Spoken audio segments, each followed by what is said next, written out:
In 1. In 2. Okay then. We are live. Hot and cooking with replicator.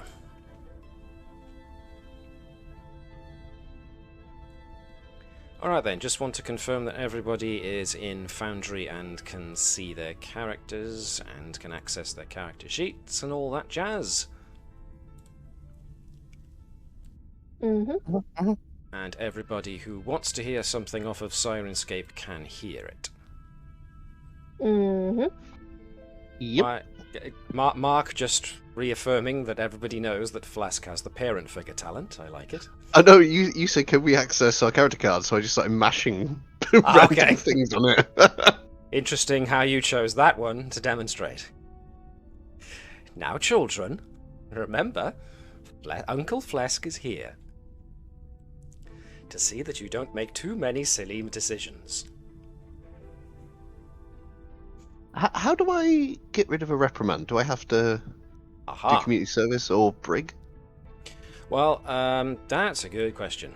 Let me find the reputation and claim awards, reprimands. So it depends on the severity of the reprimand, of course. It goes as far up as a court-martial if you've got 5 reprimands. A demotion if you've got 3. But usually it's you can gain the antipathy of an allied NPC. So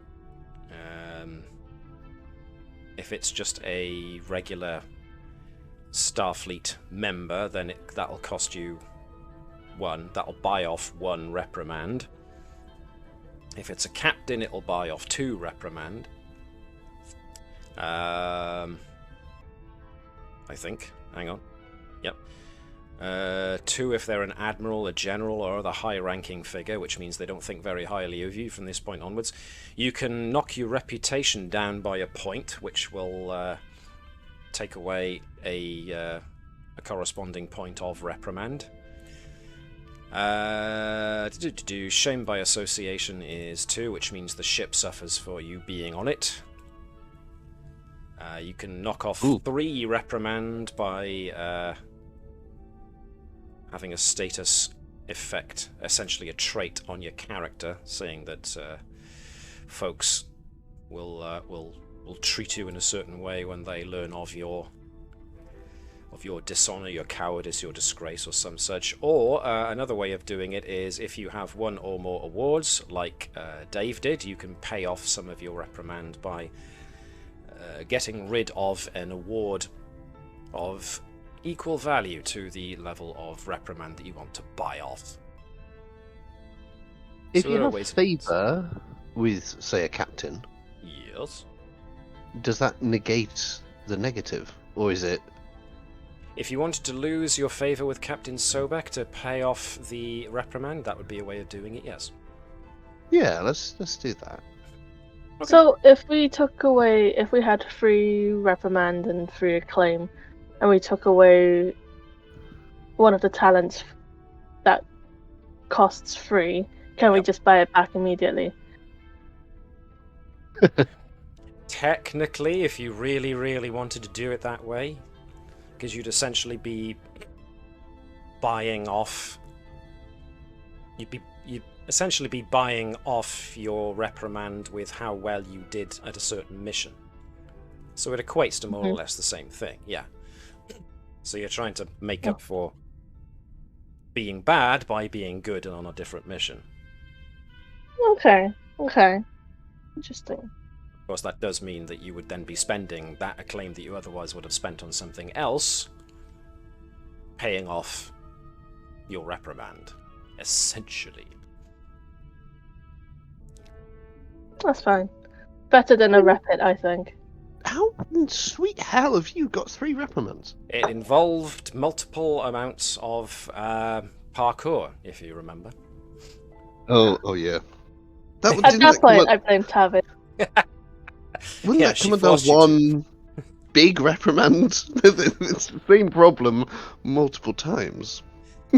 Yes, so, everyone got one reprimand for willingly failing that mission, where you were trying to beat the Klingons to a Starfleet-owned comm array, sensor array. And since it was a valuable military asset, you all got told off, essentially, for sacrificing that for your friends on the Klingon ship Mapui. It's like, you aided the enemy. Well, exactly. I don't... Yeah. And essentially failed that. the mission. So, morally, you do have a high ground there, because it could very well end up shifting some attitude the longer the war goes on. And, but then, of course, there's the immediate thing that the mission that the Fleet Operations Admiralty gave you was failed. So, yeah. It's the price you had to pay for being morally superior, which we will get to in all of a moment after we play the intro video, and we'll be right back after that. So don't go away, folks.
Soon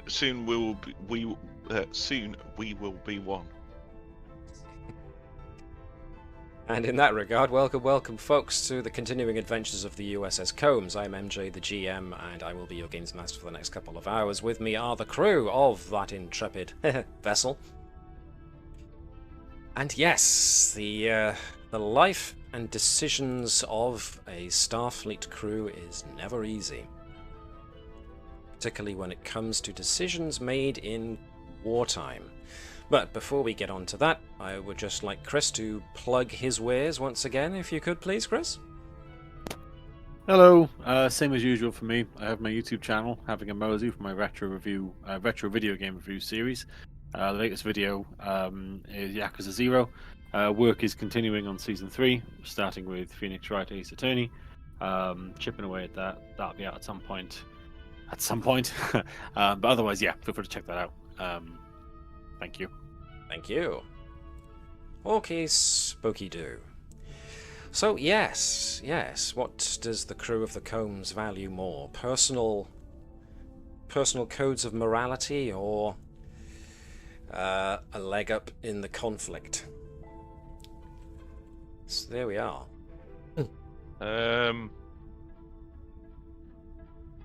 Yes. I don't think it really matters, perfectly honest. No? No. If we cared about getting a leg up, we would have followed Jellicoe to the end. No, not Jellicoe. It's fine. Our new Overlord, Nilo, will help us out with morality questions. Because we know AI programs are always bastions of morality. Yeah. Trained as they are on YouTube and Wikipedia. But I think if Connie was going for who I think you were going for as far as name dropping goes, I think it's Admiral Pressman, the guy behind the Pegasus. Yeah, his name isn't as fun to say, so. No, Jellicoe has got that kind of fun. Sounds almost like a dessert. I always thought his name was Judah. Judah Jellicoe? No wonder he's angry all the time then, if that's how his name. His friends call him JJ for short. That's why they put him in charge of negotiation with the Cardassians, yes. Let JJ loose on them. It's fine, he was only in charge of Omni Consumer Products for all of, a couple of years. But anyway, enough of that cross-franchise contamination.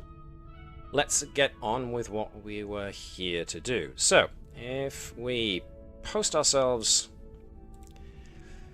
quickly back to the orbit of the Hefner Bay planet in the Hefner Bay's system,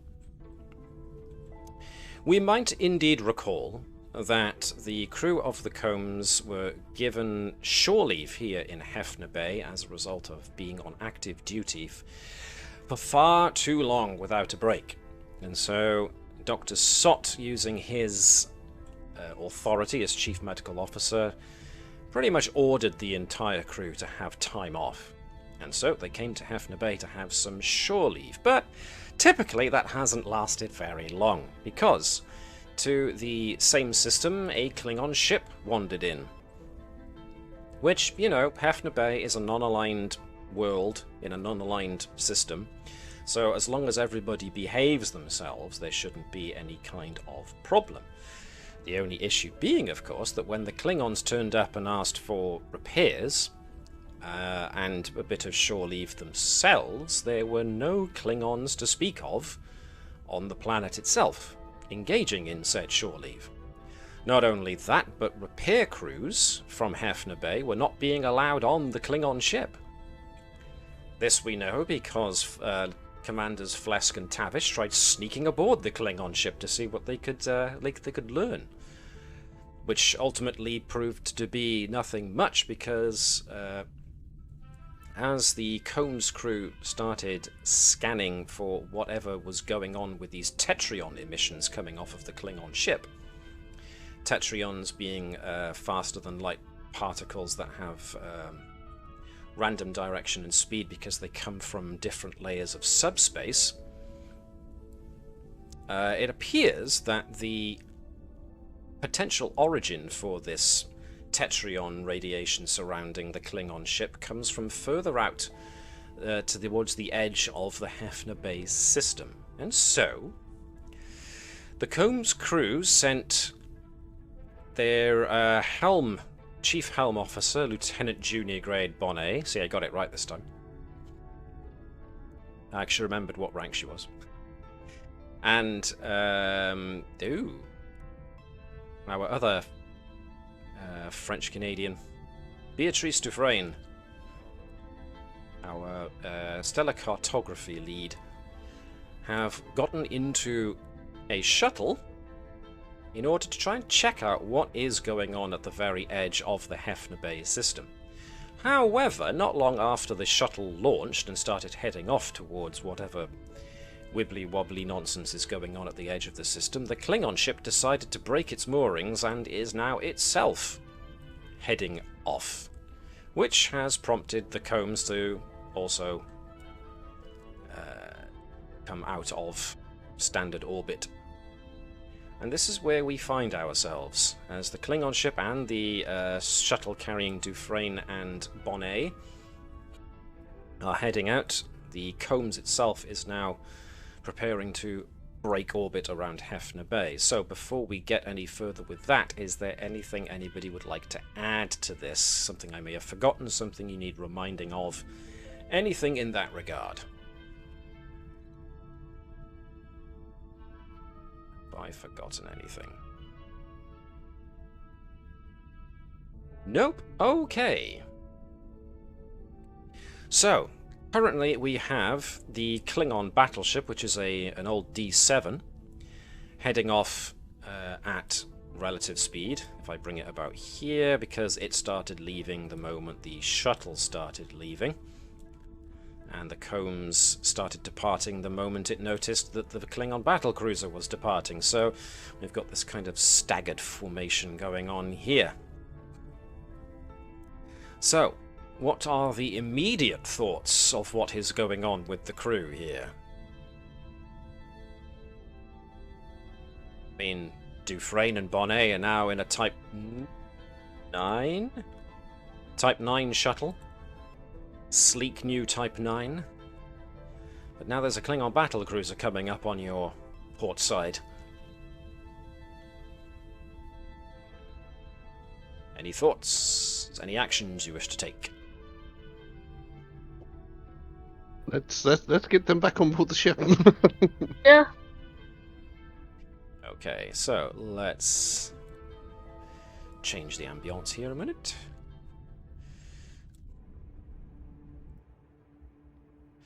Okay, let's get them back aboard the ship as quick as possible. So that essentially means you're probably going to have to tell Bonnet and Dufresne to cut power or to come about.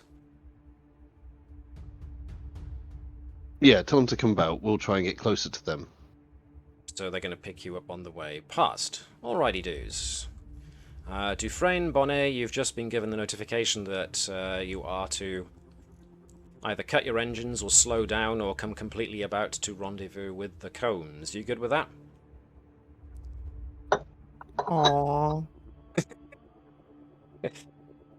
Ah, the disappointment. I mean, Bonnet wanted to see if she could ram the shuttle into the Klingon battlecruiser, but, you know. You're going to want her to play it safe and all that. So, yes, Dufresne is looking at Bonnet with a, well, we doing this or not kind of look. Turn about.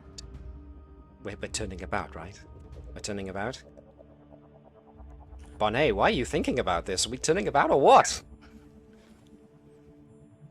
Bonnet, seriously, stop pouting. Turn the shuttle around. Yeah. Bonnet, you're not thinking about ramming the Klingon ship, are you? That was a D100, a 92, so there was a decision being made there that she couldn't, and therefore had to rely on random dice to make the decision for her. Alright, what's the result? She will start slowing the engines down. At least enough for them to get Dufresne off.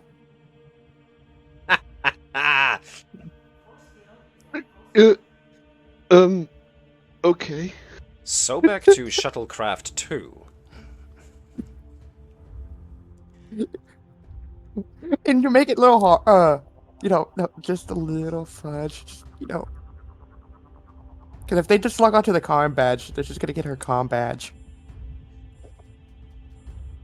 Sting. Okay, so the shuttle is slowing down. Paris. What was that, sorry? Basically what Paris does sometimes. Takes his comm badge off and lets them beam the comm badge off. Interesting. Okay, so essentially the Combs starts to pick up speed, but of course has to use thrusters at first to maneuver, and then picks up speed with impulse power, since you are within system. Engaging warp engines within system is very dangerous, which is why we don't do it, kids. That's a good question, actually, that I've just come up with. Is the Combs we're going with shields up or shields down? We would have had shields up, wouldn't we? So. Well, that's my question. That's why I ask. I think we had like a discussion about it. I recall being pro like shields down initially. Yeah. But that's when they were approaching. Have they not gone past us yet still? I think that was when they were coming in. We kind of cut off when the ship started shelling us. That's where we ended. So the Combs are still proceeding with shields up, or because I mean they're going to need to drop shields in order to beam, to open the shuttle bay and allow the shuttle to dock. We can have shields down for that. I mean, at the moment they're not too bothered with us, are they? They're just going about their own way, and we're going to covertly follow. I'm not right? sure covert is the word, since you pretty much slammed your foot on the accelerator the moment you pulled away from orbit. But yeah. So far, the Klingons do not appear to have shields up. Neither have they done anything with trying to lock weapons. They are just proceeding out. I mean, they're proceeding in the same direction that the shuttle was heading in to investigate. I honestly don't remember the conversation about the shields, so I'll just go with the consensus. But we need to get them... I mean, if the Klingon ship's not doing anything, do we need to transport them on? Can we not just pick up the shuttle so we've got the shuttle back on board? Well, they're not being hostile. Standard procedure is going to be assumed to be that the shuttle is going to dock. Yeah, let's do a dock. Let's do a dock. So the shields come down long enough for the shuttle to dock, which means that the Combs is going to be maneuvering itself to come up alongside the shuttle, so the shuttle can nudge itself in and come in from behind, which is where your shuttle bay is, which the back of the... Well, it's not exactly a saucer section, because it's more of a rugby ball or a football in shape than a saucer, but... So, Liz, I suppose my question to you is, as the Combs comes past and starts maneuvering itself for the shuttle to be able to dock in the shuttle bay, and the shields summarily come down, what happens? We didn't get any alert that they put their weapons on, right? Nope. They're not raising weapons? Nope, no, they haven't got weapons up, they haven't got shields up. But they are going at full impulse in the direction that you were going to go.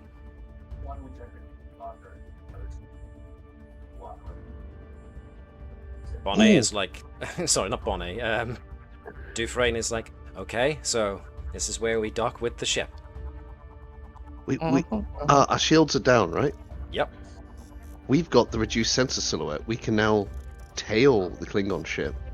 Sneaky, sneaky. You could, yes, you do have that capability now. So, using that as a temptation for Bonnet to pilot a stealth ship rather than go kamikaze.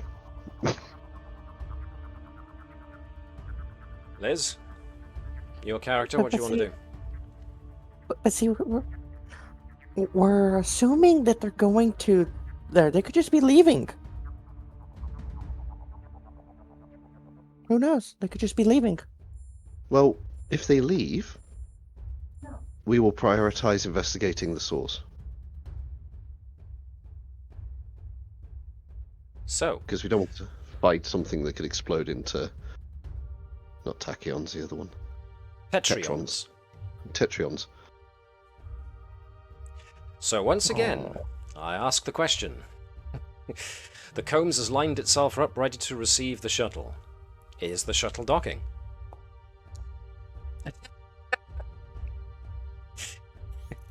Does 56 mean the shuttle is docking? Sadly. Okay. So the shuttle lands perfectly in the shuttle bay, therefore as soon as it comes within range, the tractor beam latches on, pulls the shuttle inside, and so the shuttle docks, and the Combs raises its shields again immediately afterwards. Yes, no? Do we think? My vote is for the sneaky tail. So you activating slim sensor silhouette. Whatever. Let me try that again with actual words. What does everybody else think? Engage stealth? Yeah, stealth. Okay. Sneaky. Dave? Liz? Yeah, I guess sneaky. But I mean, you also have another pilot. Granted, she won't be as good as Bonnet, but you had another pilot too. Man, she becomes the first officer. Never forgets she can fly the ship. She doesn't. According to her drunken ramblings earlier. The paperwork. My god, the paperwork. Anywho's. Okay, so Bonnet and Dufresne are summoned back to their ready alert posts, and so if we want to do this on the sneak, then I would suggest that Bonnet give me a Control and security check for trying to pilot this thing all stealthy-like. Assisted by the ship. Let's have Dave. You haven't had a chance to roll anything yet. If I could get you to be the combs. Yeah, it says engineering down.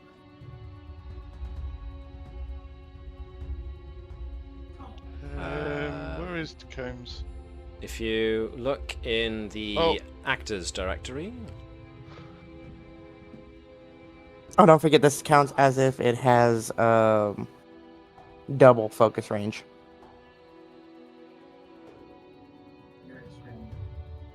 Right. So you still get to roll, but yeah. Sadly, flight controller only counts for engineering. Damn, security's not my best. No, but anything to do with stealth and stuff like that is gonna be security rather than actual con. So, but yes, flight controller will help. You got one success. That was good. So when you perform, warp evasive attack. This is stealth. This is sneaky. And as for go on. Yeah, the other flight controller was only engineering task. Sadly, but I could use con.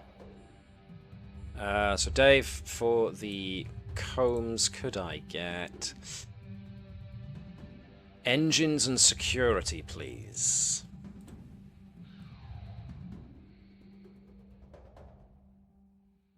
So essentially the captain will be ordering silent running. So absolutely nobody is allowed to sing the Russian national anthem. Or the Soviet national anthem, I should say. Yep. Reserve power is ticked. Do you want me to untick that? Unless you want to throw reserve power into engines in order to give it an assumed roll of a 1.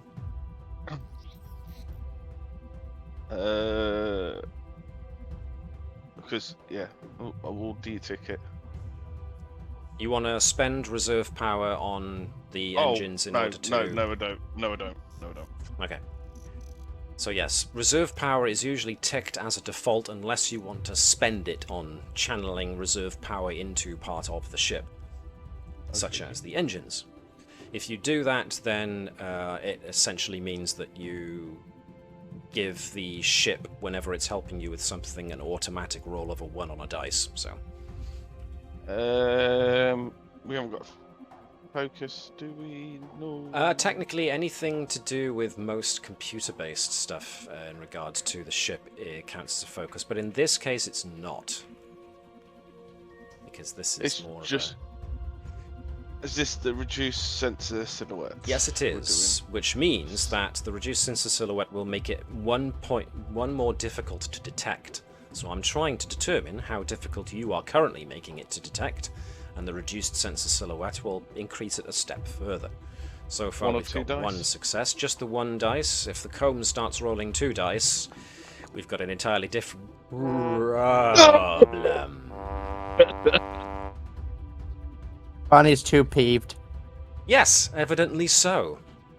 I shouldn't have made me roll. It is a lesson we will not forget for the rest of the day, so we will see. So, wait, Dave doesn't have Legion of Honor. No. Well, no. Bonnet was doing the stealth piloting, and so if Bonnet wants to spend her single splendid Legion of Honor on negating that complication, that is up to Liz.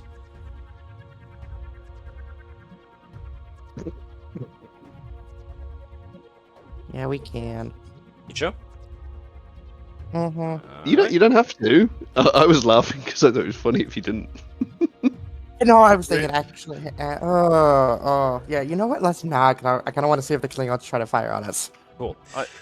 That's the reason why I got rid of my Legion of Honor, because I wanted more funny things to happen to my character. It's funny, so do it. Indeed. Okay, so. Right. Bonnet's disappointment in not racing, ramming, or otherwise doing something she perhaps shouldn't do with a shuttle against a large Klingon ship is reflected in the way that she doesn't really put all that much effort into securing down to silent running. This being the Combs crew's first time employing this brand new stealth method of theirs, means that sadly when the silent running order comes down and everyone starts to secure their stations for stealth, this is one thing that the engineering crew haven't done an awful lot of rehearsals for, and especially considering everybody was just robbed of their downtime, people have of course come back to the ship in a bit of a hurry and are a bit grumpy as a result of these bloody Klingons turning up and spoiling shore leave with their shenanigans. So now, of course, all of a sudden we're asked to engage in silent running, which means powering systems down into low power, low detection mode, trying to keep the heat and otherwise detectable emissions of the ship down to an absolute minimum so that they can be masked. It all happens in a bit of a clumsy rush, and unfortunately, somebody accidentally vents some of the drive plasma rather than closes the plasma vents. At which point, yes, the possibility of you doing any of this sneakily has gone away, since you've done the equivalent of the the button for emergencies, for the button for stealth mode for some reason is parked right next to the button for emergency flare release, and somebody accidentally hit the flares button and sent up a big old spark into the heavens saying, "Here we are!" If it's engineer, you know, you're getting hit upside the head with a hyper spanner. Yes, so there may be numerous members of the engineering crew may be ducking for cover right about now. Nevertheless, what do the Klingons do? So, with the Combs having announced its presence very, very brightly, everyone holds their breath wondering what the Klingons are going to do next. The Klingons hold their course. They are still proceeding in exactly the same direction they were. And their heading still suggests they are heading out in the direction that the Tetryon trail was going. The very Tetryon trail that the Klingon cruiser made when it came through the system.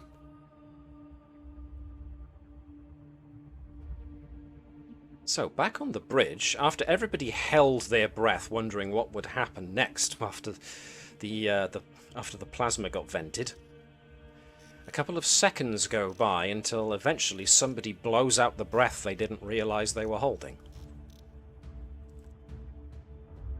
At which point, Lieutenant Commander Lian Zhang speaks up. Okay. So, I think I can safely say that wasn't the reaction, or lack thereof, that I was expecting. Sobek, indeed, chimes in at this point. I would hasten to agree. This was not the response I was expecting. We can confirm that the Klingons neither have their shields up nor have any kind of weapons lock on us, correct? At which point, Lieutenant Garrow, your tactical officer, confirms that the Klingons still have shields down and still do not have any kind of weapons lock on you.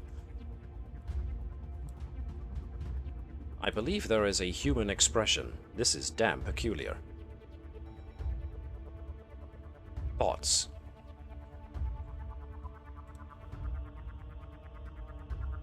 Follow them if they're not concerned. It just seems suspicious overall, but we should follow them this time with shields up.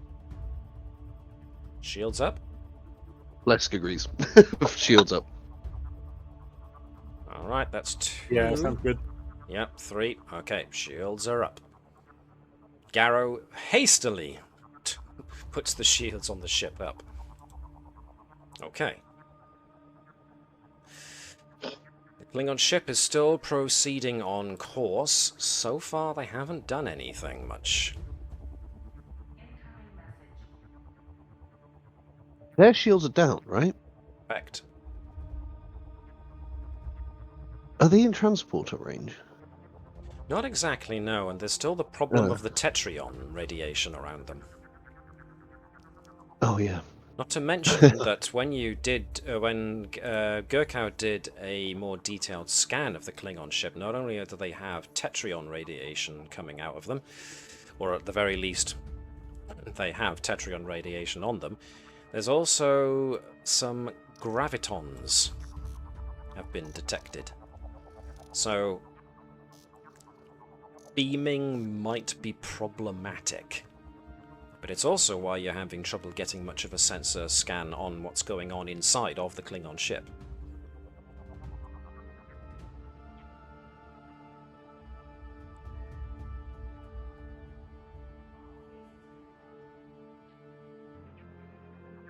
So. Yeah, my idea to beam the Klingon crew onto our ship, they're just not going to work. Unfortunately not. It'd be kind of risky.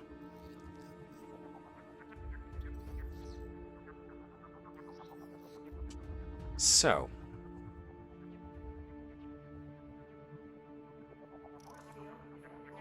They're still proceeding through the system at full impulse power. You're coming up on the edge of the system. And I have to remember how to spell a specific... And that's not the Lagrangian point, it's the Lagrange point.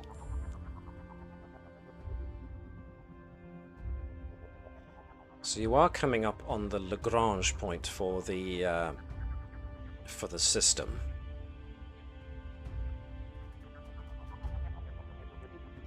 So that's the point in space where the gravitational forces of two larger bodies, for instance stars or planets, and the centrifugal force of a third smaller object cancel each other out.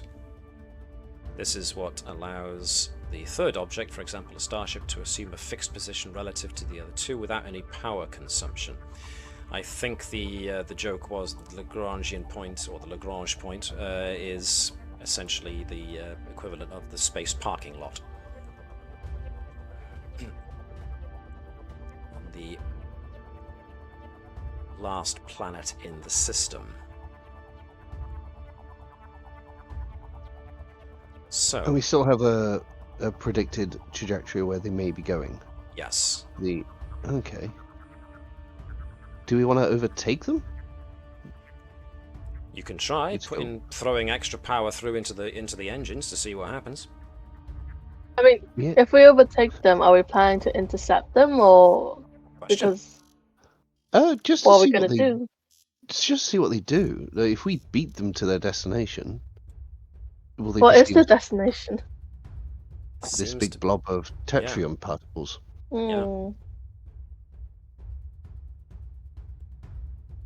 But it But is a will they be question about- hostile? Hmm. Will they reach out and talk to us? Will that realization that we know where they're going prompt them to do something? Or just beats them there before they can do anything? What does everybody else think? So, Chris, Liz, Dave, any thoughts on the matter?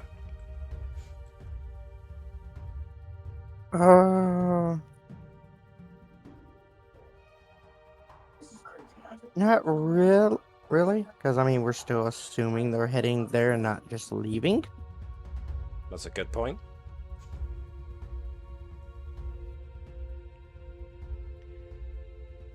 Okay. If you do want to try and speed up, you can go. We go back to something that Dave noted earlier: the reserve power. You can try and throw reserve power into the engines and give it an extra boost.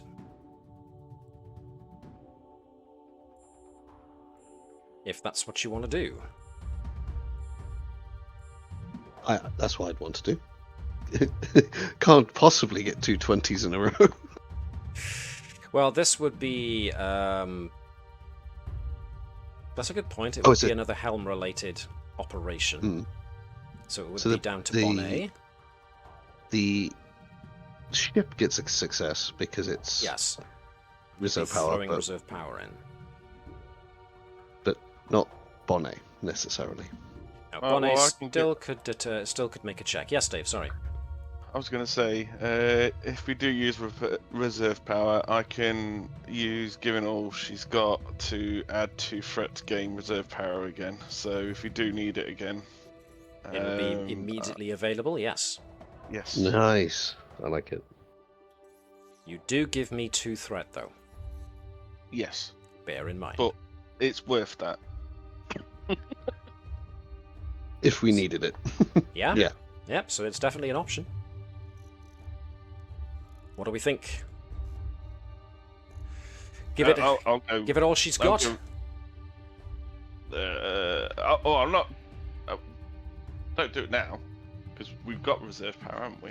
So, Yes, but this is the question for now: is do we want to throw reserve power into the engines in order to try and overtake the Klingons? Yeah, might as well. All right then. In that case, can I have a control and con check from Bonnet, especially since this satisfies one of her values of fast and furious? We don't need anything from the combs because the engines and con check is going to be assumed to be a 1, which means you've already got 2 successes, but what we want is 2 dice from Bonnet. Could I make it harder? I know we're using reserve power to try to go quicker now that we know. Now she knows that we're using all the power that the ship has, so she wants to go as quickly as possible. She wants to push it. So you want to make this more the task more difficult for Bonnet in order to give yourself an extra point of determination? Yeah, because it's I think I tried it the last time we were in a race with a Klingon ship, and I want to say I succeeded. I have to check my notes. Where's my notes? Where's my character notebook? Yes, check your personal log. Hey, on alert. Nope, that if it broke. Oh, yep, I did. In racing against the Klingons. Interesting. It was not her best work. So she wants to redeem herself. So are we saying that Bonnet's previous initiation of that value is now affecting her actions now? Yes, very much so. You are directly calling back, but you're doing it to make it more difficult for yourself, which is interesting. Yeah, I'll let that through. So the difficulty for the current the task to come is now going to go higher as a result, but you can now, if you can please, in your personal log, make a note. This episode is episode 28, and if you want the star date, yes, I try to do this. I will put that in both Discord and the Foundry chat now. Spadoop. And make a note that you are referencing a previous episode and which episode you are referencing, which value that's going on, and the fact that it is being affected by what happened in a previous episode. And then once you've got all that down and you're all set and ready, you can give us your 2 dice. Alright, I'm going to do the 2 dice. Tap. Interesting. 2 successes overall, plus the ship gets an automatic 2, but you are making this more difficult. Okay. So, reserve power is thrown into the impulse engines, and the cone starts to lurch forward as your impulse power is driven up to 105%, 110%. So those down in engineering are currently watching as the impulse engines are going from green to amber, as Bonnet keeps pushing the engines and pushing the engines and pushing the engines as the Combs is seen to start visibly catching up with the Klingon ship. And that's when Gurkow gets a notification on sensors that the Klingons have now shunted their own additional reserve power into their own engines and are pushing the red line of their own impulse engines as a result in order to maintain their lead. They're getting away! They're not getting away, but they are maintaining their lead. So even though you started catching up with them, the Klingons are now pushing, or the Klingon ship is now pushing more power into its engines in order to compensate and not lose the header, the headway that the Combs was just trying to create for itself. As a result, Gurkow is getting notifications that the Klingon ship is reading its reactor going a bit hot. Not red line hot, but is starting to get quite hot. The same goes for the Combs. Anybody down in engineering can now detect a vibration in the hull. Right, time to work my magic. What were you thinking? The sad part is I don't remember what episode it was. I just have it written down as a star date. What was the star date? The original. Oh, damn it! I just exited out. It was, if I remember, it was going to be strategic location because you were trying to beat the Klingon ships to the Starfleet sensor array. So that should be stardate 50121.2, episode 19. Yep, that's the stardate. 50121.2. Yep. So, wow. So nearly 10 episodes ago. So 9 episodes ago. Is that right? 1, 2, 3, 4, 5, 6. Actually, more like not that many. Not that many. So we're here. 1 episode, 2 episode, 3 episode, 4, 5 episodes, 6 episodes ago. So not as many as I thought. I can count. But that puts you in line for a milestone when it comes to character advancement later on. So we've made a reference to a previous episode where one of Bonnet's values incited her to behave a certain way, and as a result of what happened then and what is happening now, it has also created, pardon me while I ping for no reason, it has also created a response in Bonnet now because of that very same value being pushed in more or less the same kind of way. You know the sad part is? That episode she used 3 out of her 4 values. It was a busy episode. Let's see if this one gets just as busy. So right now, yes, in engineering, the deck plates are starting to vibrate a bit. Everyone else on the bridge is starting to look around, so far without comment, as they can feel a slight shuddering in the deck as the engines are being pushed. But, like I noted, once again, the Klingons are pushing their own impulse engines to maintain their lead. So what would you like to do now? Alright. I've got a little bit of an idea. Okay. Alright. I'm going to go and plug myself into the computer. Always a good start.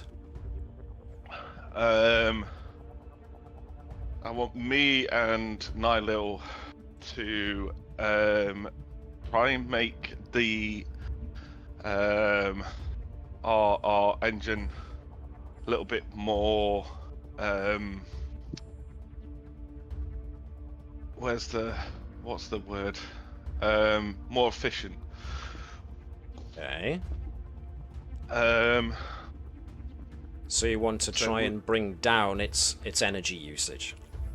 yes, while trying to give Bonnet an extra little bit of power. Okay.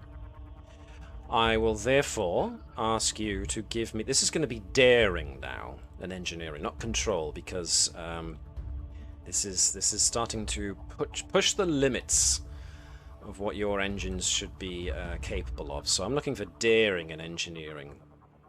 And because Bonnet has gone and made things more difficult for you, it's going to go up to difficulty 3.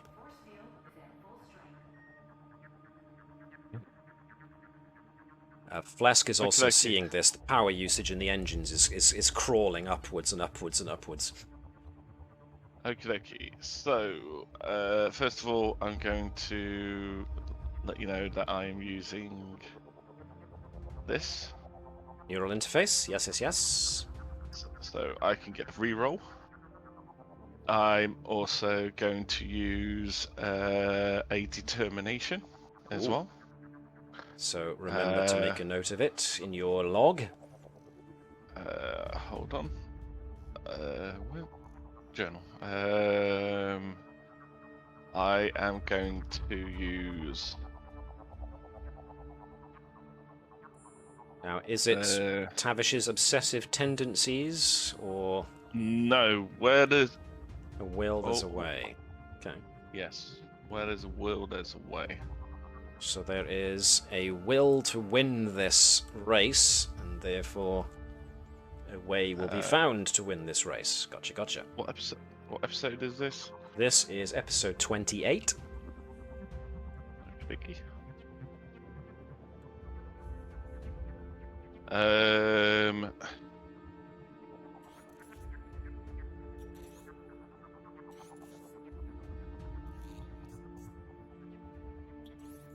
like I said, I'm going to be requiring daring and engineering at difficulty 3, but you are using a determination, so roll 1 less dice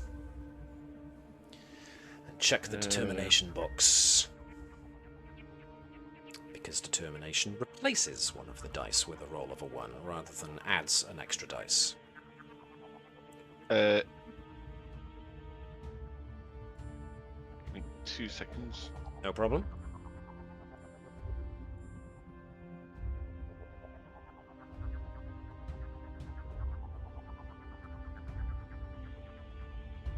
If the crew. Oh no, we haven't got any. You haven't got any crew? No, we haven't got any. Reserve power? No, Momentum. Momentum? No, you haven't. Oh no, we do. Aha, when you use one of your values to gain determination, you can also add momentum to the group pool. Yes. Yes. So I'm going to use that momentum, if everybody's okay with it, to add an extra dice. Okay. Yes, So- Bonnet wants to go faster. Rolling 2 dice and checking for checking the determination box. And as for, well, you've got power systems and warp Focus, engines, yeah. so either of those will do. Oh wait, I would have added one too, because I gained a determination. You gained determination, yes.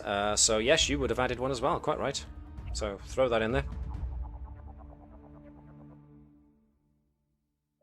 Thanks for Totally reminding us. forgot about Fate of the Heart. Yes, there's a reason we try and forget about Faith of the Heart. Okie. Alright. It's not that it's a bad talent. It's just a bad bloody theme song. 5 successes. Nice. So you gained 2 momentum over and above what, because you got 2 successes over and above what was needed. All right. So now the power consumption is being somewhat balanced So, your operations officer, Phlesc, is now seeing power being diverted from other systems in small amounts. It's like pieces of power are being bled from different systems such that it isn't they aren't overall affected, but it's all being added to the engine pool for propulsion. And so Phlesc sees the engine power consumption start to level out as other systems lower their power consumption by commensurate amounts. It can be somewhat alarming to see. It's like, where are you taking all this power from? You know what? Maybe I don't want to know. Because the combs starts to catch up and starts pressing the lead that the Klingon battlecruiser has. It's at this point that back on deck 1, Gurkow and Garrow, the two officers watching the sensors, can see that there is there's a definite response from the Klingon ship where its own reactors are now being pushed into the red line. There's a lot of overheating going on in the D7's core, propulsion core. They are fighting to keep their lead, even though the combs is now eating into it. Can I have from Gurkow, please? And if I can get Chris to be the combs to assist. Sure. I would like Gurkow to give me reason and science, which is being assisted by the combs' sensors and science. Any focus? You can use your God focus, considering what we have. Ooh, and of course, 10 successes, 3 successes. All right, very, very nice, very, very nice. 1 success over and above what was needed there, so that's another point put into the momentum pool. All right. It seems that the tetryon graviton trail leads to a Lagrangian point almost 300 million miles beyond the outermost planet of the system. So this is the point in space where the gravitational effects of the system's sun and the outermost planet balance the centrifugal effect of an object located at that point. Floating around the area of the Lagrangian point is debris from the wreckage of a medium-sized vessel, perhaps a cruiser or a frigate of some type. So what I'm going to have to do in that case is bring you along to another map just to illustrate this visually. So it's going to be more like the combs is by here, the Klingons are by there. And as you get towards the edge of the system, you do indeed detect a ring of debris. Anybody else's screen dark? Anybody else's screen dark? Infinite blackness. Infinite blackness. Okay, let me just check that then. Hold on. Better? Yep. Excellent. So, out on the system's outer edge, you've got the combs and the Klingon ship, and not far from the Lagrangian point, you have got a ring of debris.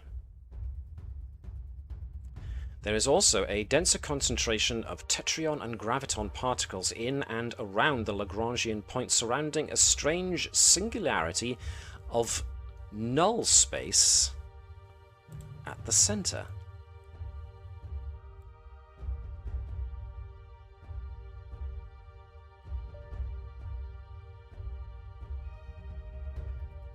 The heading that the Klingons are going in leaves you with no question in your mind that this is where they are heading. They are going straight for it. They are burning their engines to try and get there.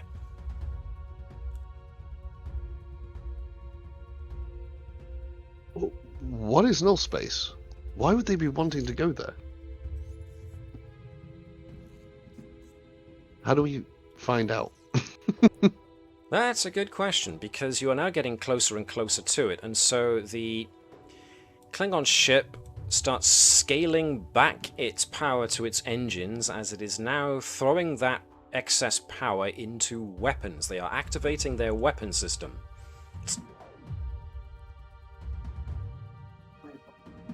What's your response to this?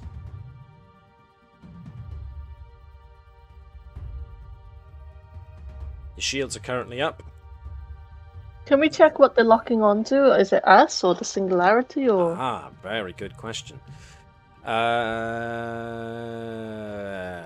When Gurkau checks, she can determine that your ship sensors indicate that the Klingons are targeting the debris field around the anomaly.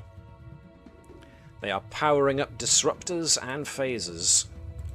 They've and slowed down. loading photon torpedoes. They've slowed down. We can get in front and block their shot. We can't fire first, but we can stop them firing. Is Let's that see what if you they want to do? shoot. Yeah, let's see if they want to shoot with their shields down. So, Bonnet's gonna look at everyone's like, so we want to play chicken with the cruiser and see if they want to actually fire. Bet. I got this. Okay.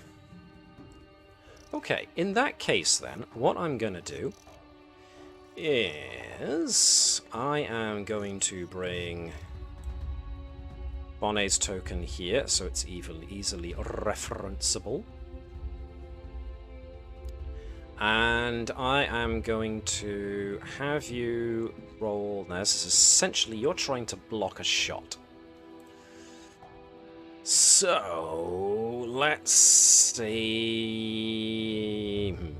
This is the same kind of action as evasive action. You're making it more difficult for them. So, if I can get from... Mark, if you can be the cones for me, I want structure and con. And from Bonnet, I would like daring and con. And this is essentially you guys creating the difficulty at which the Klingon ship is going to need to get on or over to successfully shoot at the debris field. Okay, so you said control and con or daring and con? Daring. Damn it. Because Okay. you're essentially pulling a handbrake turn, swinging the ship into the path of the enemy's guns, essentially. Yes, Mark, sorry. Bonnet has spare determination if she wants to make it That is extra true, Hannah. special. What does this do? So the character must have performed once per mission. You can reduce the difficulty of a single con task by 1. Oh, cool. So that doesn't really apply in this situation because you are rolling to see how many successes you can generate in order to make life more difficult for the... I'm just trying to see what what you've got. So that's through unknown territory. And not only could you take the determination, we also have some momentum. You could take a momentum as well. You know, I was thinking, should I buy an extra dice with momentum? It's entirely up to you and the other guys. So. Did the computer? Oh, they use structure and con. Okay. Yeah, I think I'll use one of my determinations of, in the cockpit I am free. Okay. Which ironically she also Yes, used last time, so we're nothing if It's not consistent. that same mission where she used Fast and Furious. She used if it ain't broke, improve it anyways. And if I'm in the cockpit, I'm free. Go for it. I'm happy with you taking a determination as well. Momentum, sorry. Alright, so that's for my third dice, which technically would have been my new second plus con. So let's. Oh yeah. Ooh, interesting. 3 I forgot to hit. overall with 1 for the ship. So that's 4. That's not bad at all. I forgot to hit the determination on the Which roll, makes but I took it off. 6. I'm not seeing. I see the dice roll, but I'm not seeing the Result. the tracker. Liz's result. Yeah. I see it. Yeah, I also Well- forgot. I forgot to hit the determination, so it only shows the 3. But hey, that's fine. Or it shows the 2, but that's fine. We know what the third one would have been. Yep. Okay, good. Let me think here. 1, 2, and ooh, what's that?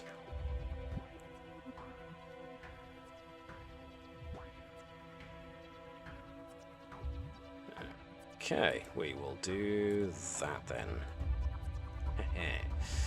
Okay. I'm gonna roll this. It's already 1. I'm gonna roll these that you won't be able to see.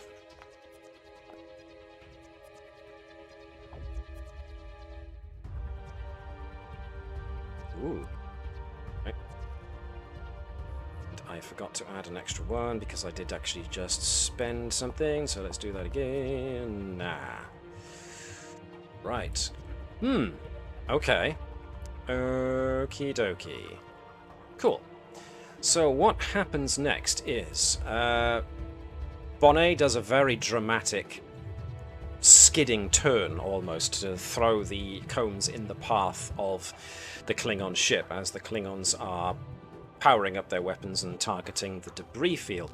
So the combs elects to place itself in the way to see if the Klingons are willing to take a shot at the ship take a shot at the debris field through the ship.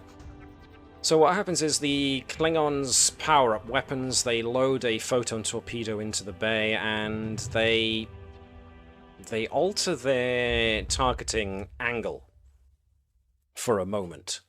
But they do it rather clumsily, which telegraphs what they're about to do as they shift position and fire disruptors at, say, this point here. But just as they unleash fire, they pivot. The Klingon ship pivots in order to try and fire a photon torpedo in a different direction, trying to fake the combs out. What they don't seem to count on is Bonnet's sheer talent. And craziness. And the maneuverability of the ship, as you essentially put the combs very firmly in the way of what they're trying to do, which means that both their fake photon torpedo shot and their phaser fire goes wildly in different directions.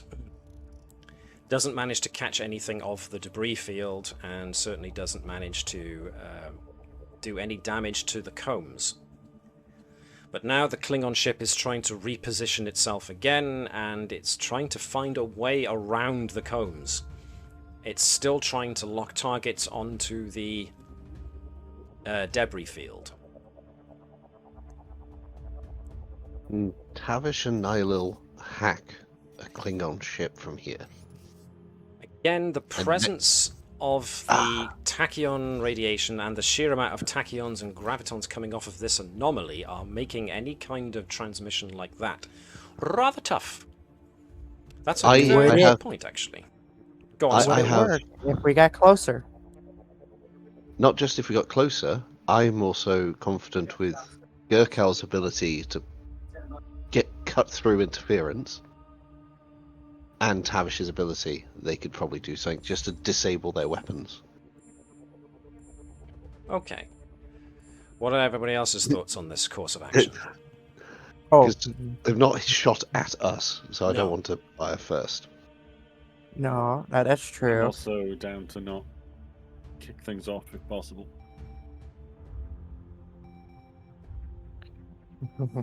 Okay. The Klingons do throw up their shields. But now they are trying to maneuver. They're essentially doing what the Chinese Navy does to the Taiwanese. They are now trying to use the fact that their ship is... Are they bigger than yours? They are the same kind of size, actually. They're trying to strong-arm your ship into giving way. Oh, that's not going to work with Bonnet. Oh, hell no! Ironically, she might make it harder on herself just to prove a point. Blaine? Or should I say elaborate? I mean, the chuckle is good. Is almost explanation enough, but go on.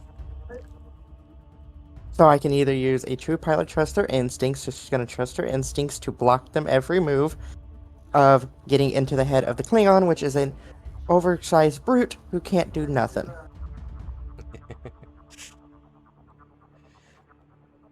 Try and get And into the counteract. head. Okay. And she's thinking of them as they are not the brightest bulbs in the tool shed when it comes to piloting. Oh, indeed. Okie doke. Let's see what you're up against then. Spiddly doop, spiddly doop. Power output from the Klingon ship. Alright. Can I see your contested con roll then, please? This is... I could definitely say that this is a... This will be a control and con roll for you, so it's playing into Bonnet's strengths. Can I get Connie to be the cones this time, please? Alrighty. Structure and con, if you could, please. What was Bonnet's thing for reducing con challenge? There it is there. I'm not seeing anything that Liz presses. It doesn't come from I'm the seeing tracker. the Azure Cross for Excellence has just popped up. It's entirely possible you haven't got a very good connection to the server at the moment. You might want to force a refresh. No, I don't see Liz's rolls either. Okay. I'm seeing them. Oh! That's because... my bad. That was close. That was so There we go. very close. Can you guys see it now? Yeah. Yes. Okay. For the D100, I made it a private roll between me and you, Matt. Ah. I see. Sneaky. Right then, in that case, we've just got an assistant. This is going to all be all down to Bonnet's talent as a helm officer. So, control and con, please. Against a difficulty of, well, to be determined. Oof. So, no help from the ship, and it's one success. Oh. You're just listing all your talents now, is it? Yeah. Oh, that's Spamming the a lot. structure and con. I don't think this would help. No, that's computers and sensors. Your maximum stress, that's just a resolute thing to give you character creation. So this would just be your Azure Cross for Excellence can count, because it would reduce the difficulty of a con task. As a result, you got 1 in total, and I got... How much did I get? I got those. I also spent a point of threat. I got 1 from the battlecruiser. But yours lowers the difficulty by 1, which means that you got 1, which means that you got 1 in momentum, as you do successfully manage. There's a point where everyone sitting on the bridge sees the Klingon ship getting closer and closer, and Bonnet swings the cones right next to them. And everyone is watching, gripping the either the consoles they are sat in front of, or if they're not sat in front of a console, then they're going to be gripping their chairs as they wait for the inevitable screeching of hull on hull. But eventually, the Klingon ship is the one that pulls away rather than make a collision. They hear a very maniacal laugh from Bonnet. Yes, this is where the captain looks over at Councillor Sachs and everyone else is looking at the captain and then at Bonnet. Is she for real? Nevertheless, you seem to have done it again. But then, something happens. I'm gonna have mandatory counseling sessions, aren't I? Well, let's go with what Bonnet experiences next. Bonnet, giggling to herself at what just happened, starts looking down at her readouts on her console to make the next judgment as to what she needs to do in order to prepare for the D7 to go next, and that's when she realizes that something's a bit off on the console settings. Considering that Bonnet is very fastidious about her settings on the helm controls, some of them all of a sudden look like they're slightly out. The last time that Bonnet saw a configuration like this, when she was on the USS Greenway. And that's when Bonnet realizes that there's an alarm going off. Just to put... As Bonnet looks around, just to wonder what's the purpose behind the alarm, she looks around a bridge she wasn't expecting.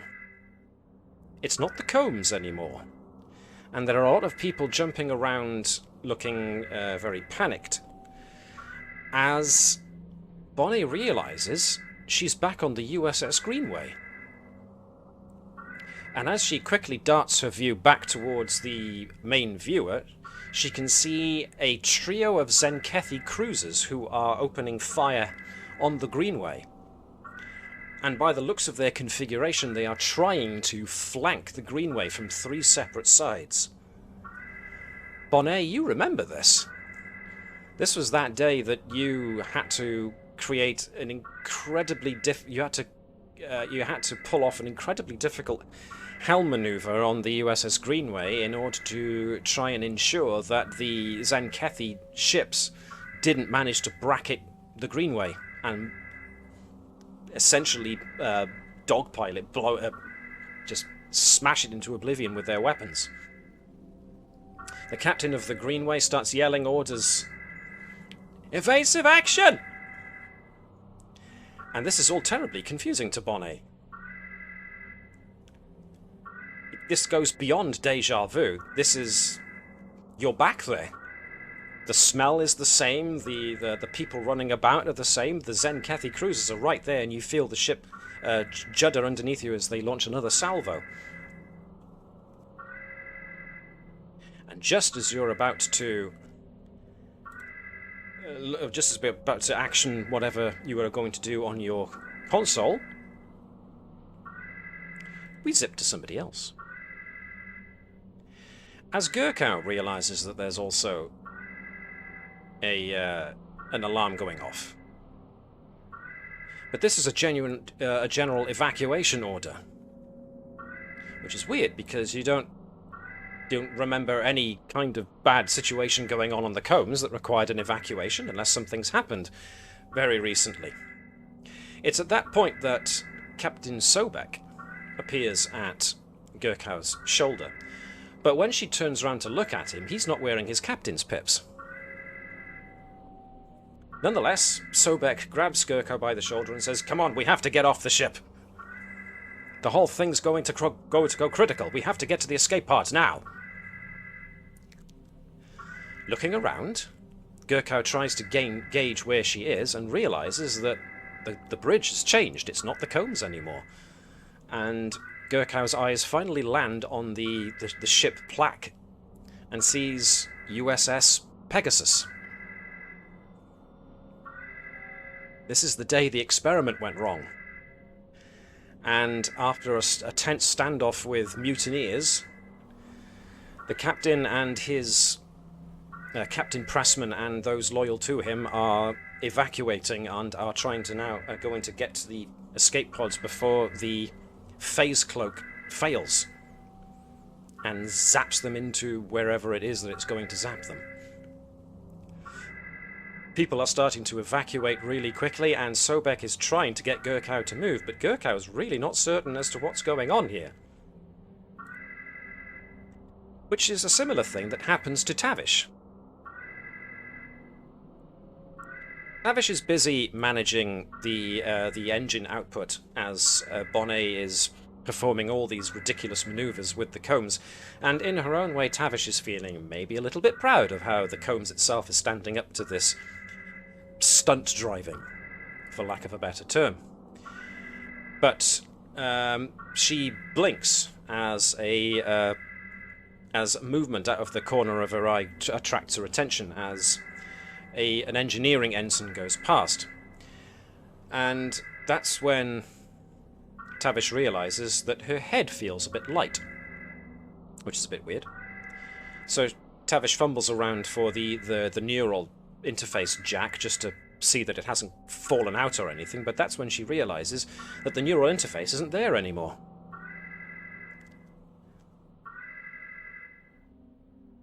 And engineering doesn't look like it should either.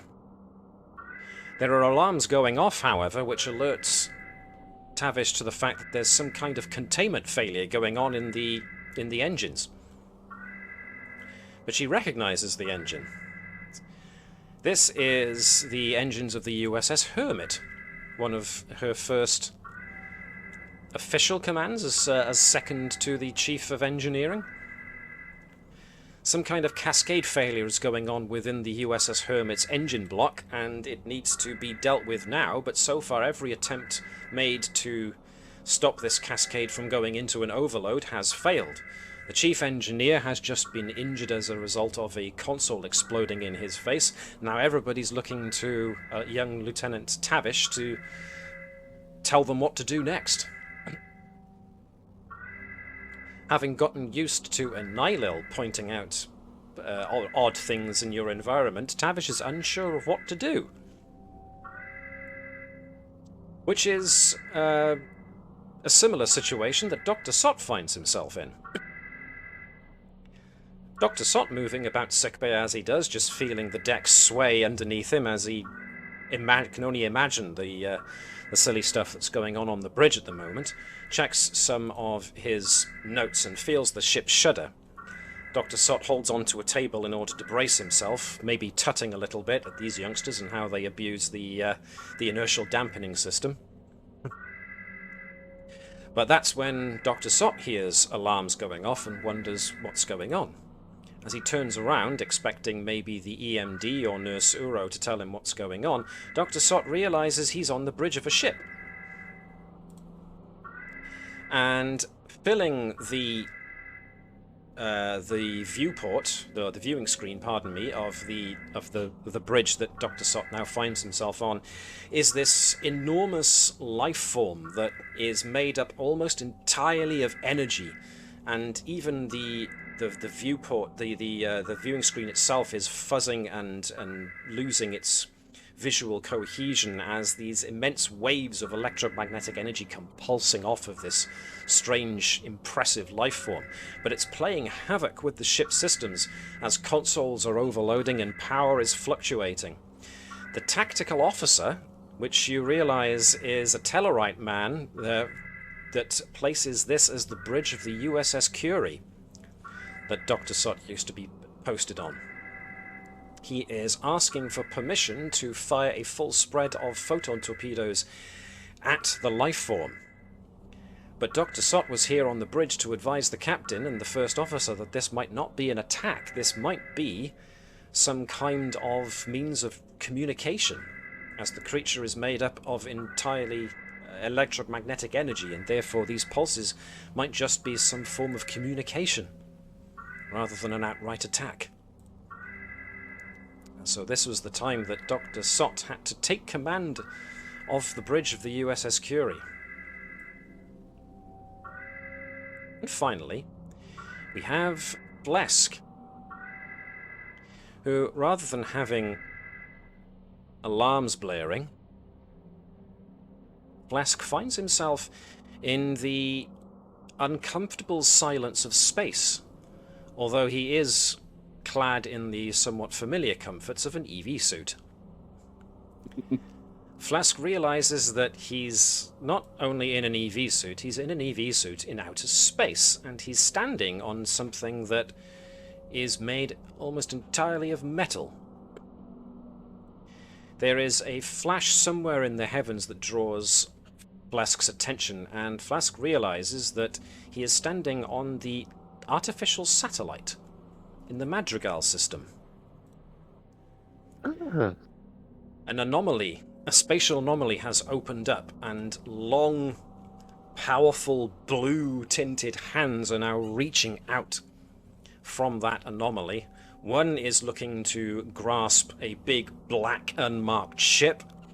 The other is reaching towards the satellite, and Phlesc and the rest of his crew are about to jump onto the shuttle to escape. But Lieutenant Turin is insisting on trying to maintain the power interference that the black ship is trying to use to expand the anomaly, whilst she is trying to keep the anomaly not closed, but she's trying to keep them from expanding the anomaly any further. And so Lieutenant Turin is insisting that she has to stay, otherwise the black ship will end up tearing the anomaly even wider. And so Phlesc, seeing this enormous blue hand reaching forth from this black opening in space, knows what happens next. He's about to see just as he's transported away, Lieutenant Turin and the satellite are going to be dragged into the other side of that anomaly along with the black ship.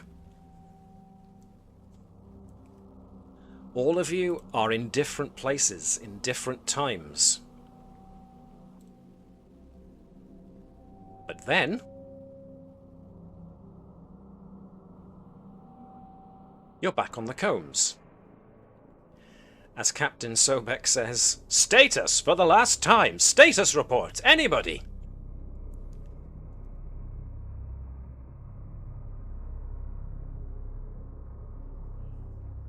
Everybody realizes they're back on the combs again.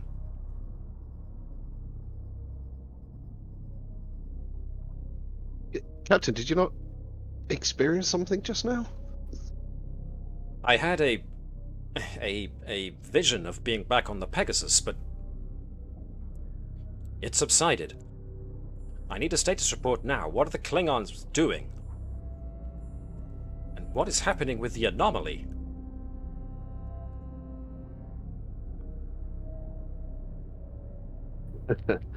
Yoko, can we get a quick scan? What's going on? Immediate scanning! So, Why is this third chair sweating and breathing heavily? Yep. Who hasn't been doing terribly badly as far as taking roles for the combs goes? I know so far, Connie and Dave have brushed the edges of a complication, if not actually given us one, so...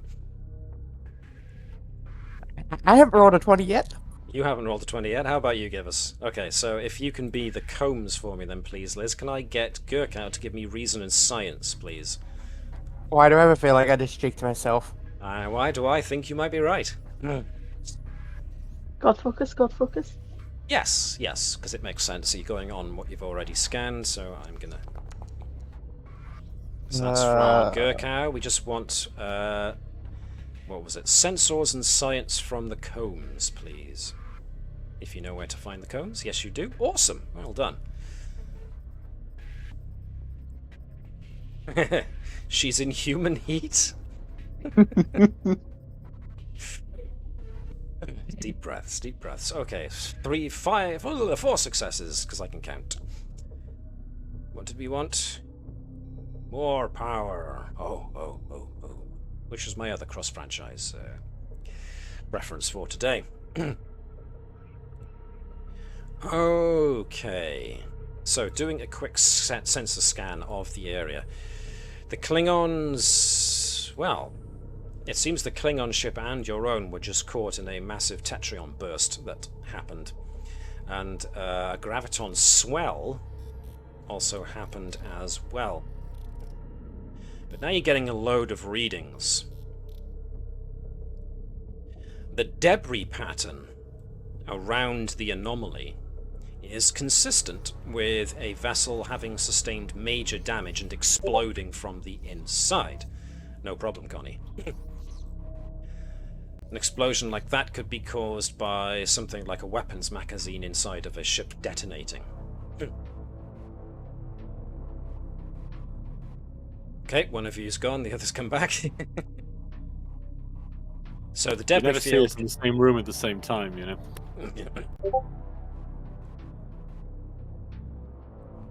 What's this? From Phlesc, maybe not.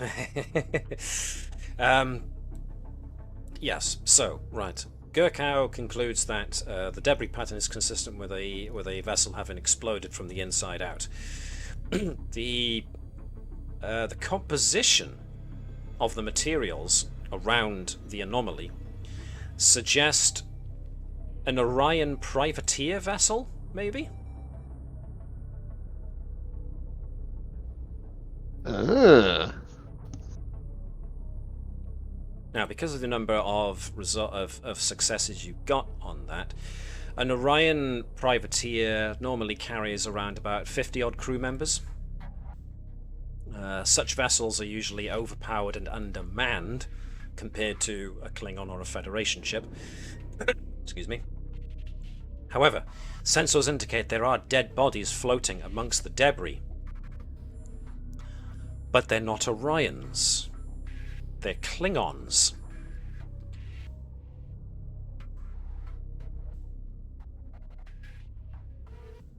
The Klingon cruiser is trying to reposition itself and is activating its weapon systems again.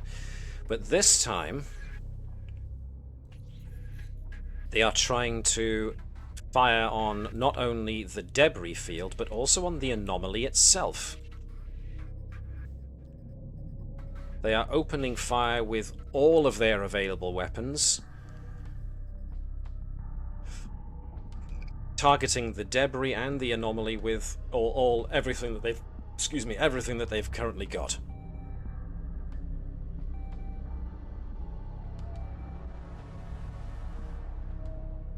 Does ramming count? Go on, sorry. Would ramming count as firing first? Because we're not firing our weapons, but they can't accurately hit something if at point blank range is something in the way, and nudging them off target. So what you're saying is you're giving Bonnet more of an excuse to do what she apparently really, really likes to do. I'm operating creatively within the restrictions of Federation guidelines. We're not going to fire first, but we will protect whatever this is. They can't fire the weapons if we're on top of them, and even if they manage to get any shots out, they won't be on target if they've been knocked off course. All I'm hearing is Bonnet gets to have fun. Yep. Okay.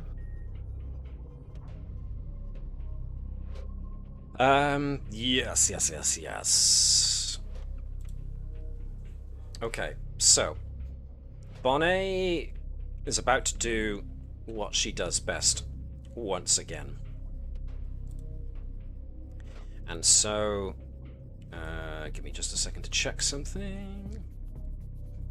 It's going to be another contested effort against the Klingon ship, as they are trying very hard to impede, I suppose, the combs. So I'm just gonna throw this out there. Yes, how? Because I've got...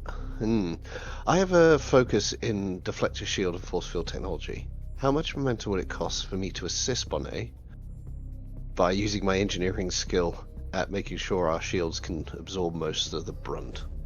Ooh. Sounds to me like you need... That being said...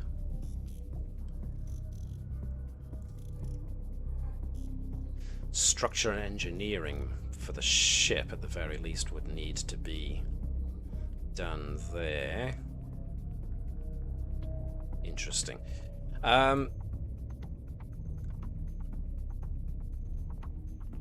Reinforcing... We're talking about essentially diverting power to structural integrity, really, aren't we?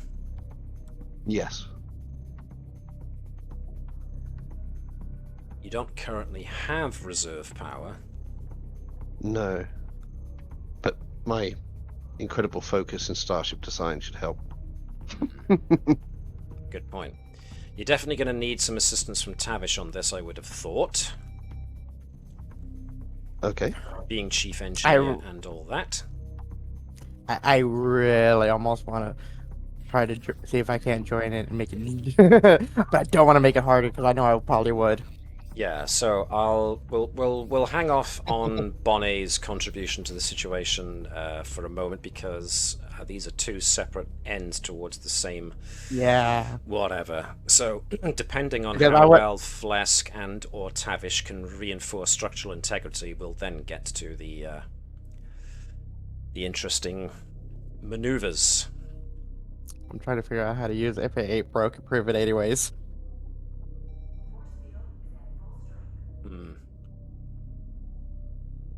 Yeah, I'm not sure that... I can't immediately think of it applying to the situation. Because you're not doing something that's been proven to be inefficient. You're essentially doing the same thing you've been doing thus far, which is throwing up a roadblock. Alright, let's get Tavish and Phlesc working together to try and reinforce structural integrity. This sounds like... Control and engineering. And I'm going to want somebody to be the ship. Probably Connie. If you're about. Or is it Chris that's about? Yeah, I can roll for the ship. Cool. What did I say I was going to do for the ship? It was going to be structure and...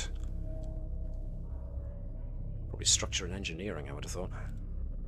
Cool. Yeah, structure and engineering for the ship, and control and engineering for both Tavish and Phlesc, whoever wants to lead. If you're okay with me leading, I'll use a star cross to double my focus range. Okay, alright. I haven't got a focus in any case, so... Boosh. That's 1 dice, 2 from me. So, very the good. Ship, 2 from me. Well done, 1 Tavish. from the ship. I'm going to steal another momentum die, if that's okay. Roll 3, so you can roll the maximum. Okay. Yeah, seeing as I'm using my dedicated focus, maximum chance. Which is just as well, because some of those rolls are a bit high. Nevertheless, that's 3 results in total. Okay, so you've essentially had to throw a lot of power into the structural integrity field, so force fields have been slammed on in various places, and some emergency bulkheads have had to be engaged on some of the decks in order to give the overall frame of the ship a good bit of a boost. That does mean that anybody moving about the ship is going to be essentially cut out of going beyond certain sections of the ship. But for right now, because the ship hasn't actually taken any major damage, that shouldn't be a problem. So now we come to the result with Bonnet and her marvelous maneuvers. So let me just roll back a minute. I need to see what the Klingon ship got. Nothing. Okay. So,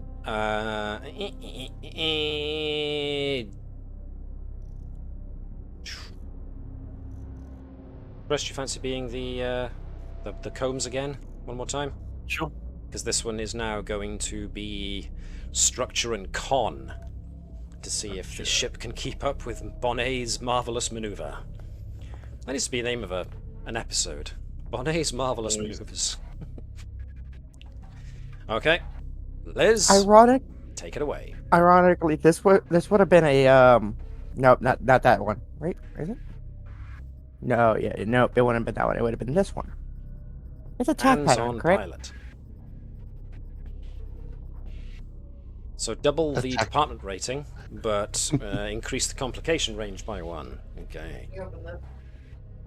So question. Yes. What is the double range for the combs? When it comes to con? The combs. Chris, have you got the combs' character sheet up? I just closed it. You just closed it. Okay, so let's see. What am I looking at here? I got it back We're up looking at Con, now. Con was 3. so 6 in total. So it would have been 2 successes on the combs. Exactly. Okay, so it ups the complication range if anyone else would pilot the ship. Yep. Oh. So the We do combs have actually another gave you pilot. 2. So it's down to your control and con check now.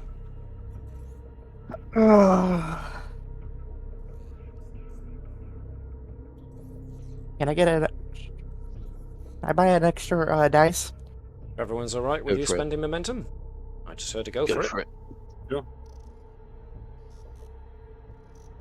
Splendid. Ooh, oh, hello. Okay. Legion of Honor. Legion. Didn't you use that already?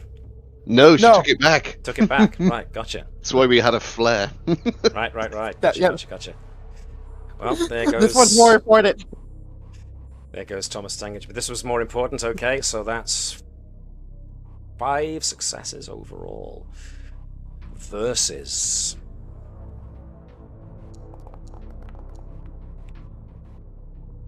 Ooh. Now, isn't that interesting? Okay. Okie dokie. Let me think here. Collisions. What's the dealio with collisions again? Because those are always so much fun. Eventually, Matt's not even gonna have to look it up anymore.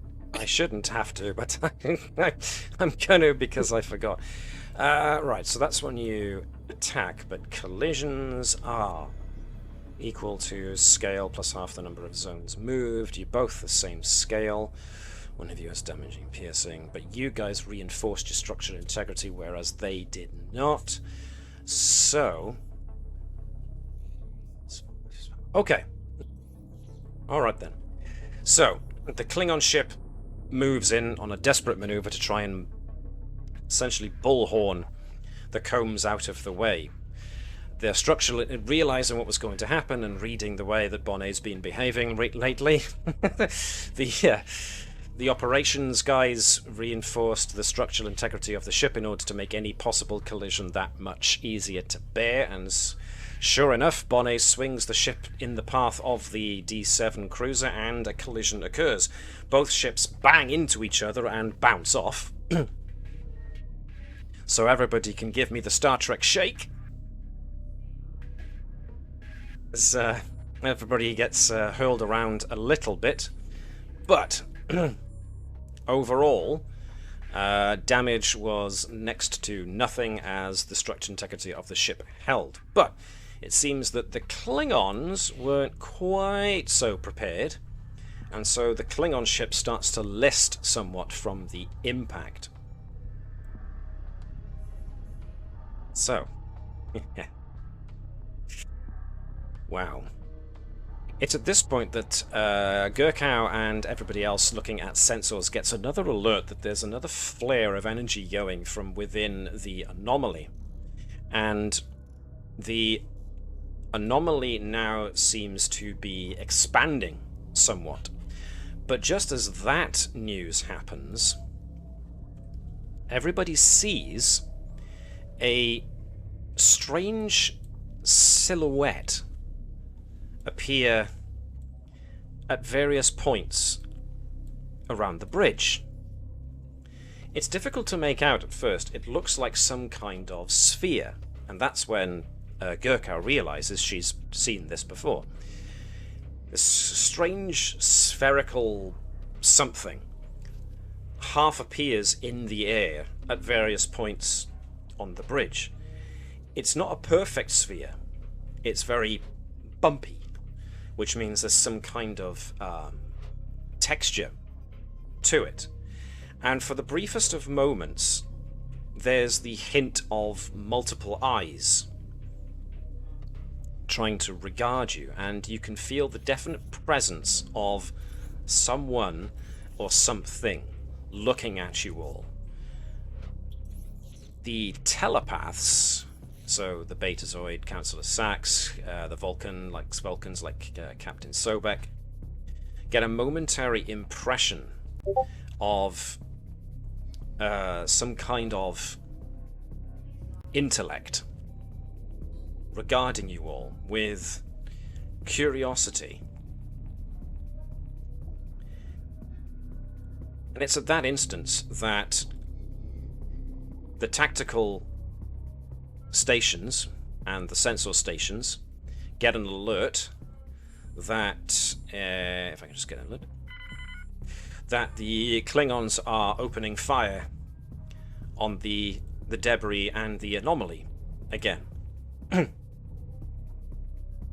And just as you see on the screen that the Klingon ship opens fire on the debris field and the anomaly, a big flash happens, and you find yourselves looking at the same bridge, only this time the strange spherical apparition is no longer there.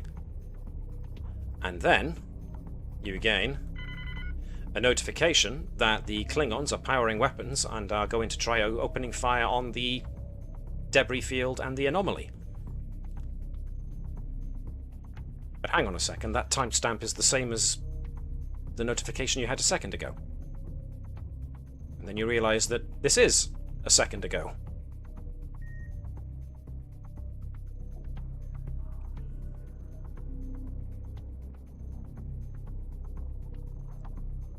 What is going on? Time loop. Spadoop. You all are looking at each other, wondering exactly what Phlesc said. What is going on? The telepaths are kind of pinching the bridges of their noses or holding their temples as they're trying to process the feeling of this presence. And that's when Gurkow experiences a great weight on her mind, as if some towering intellect is reaching out from somewhere. You think the other side of this breach in space, and is trying to link with you mind to mind. I would very much like Gurkow to give me a control and science task, but with a difficulty of 5, and I will let you use xenobiology as a focus. Oh my goodness. Let's see. I want to use my Dark Cross. Okay. And what else can I use? Oh.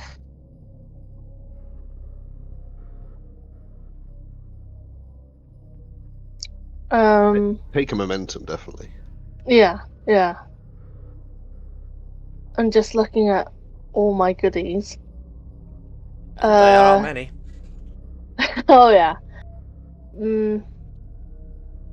Maybe the Medal of Honor to get 2 bonus momentum. Okay. So I'll be using this as well.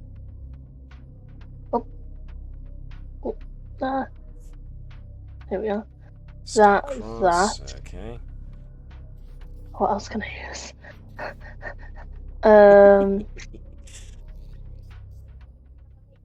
Let's see. Oh, wait, what's this?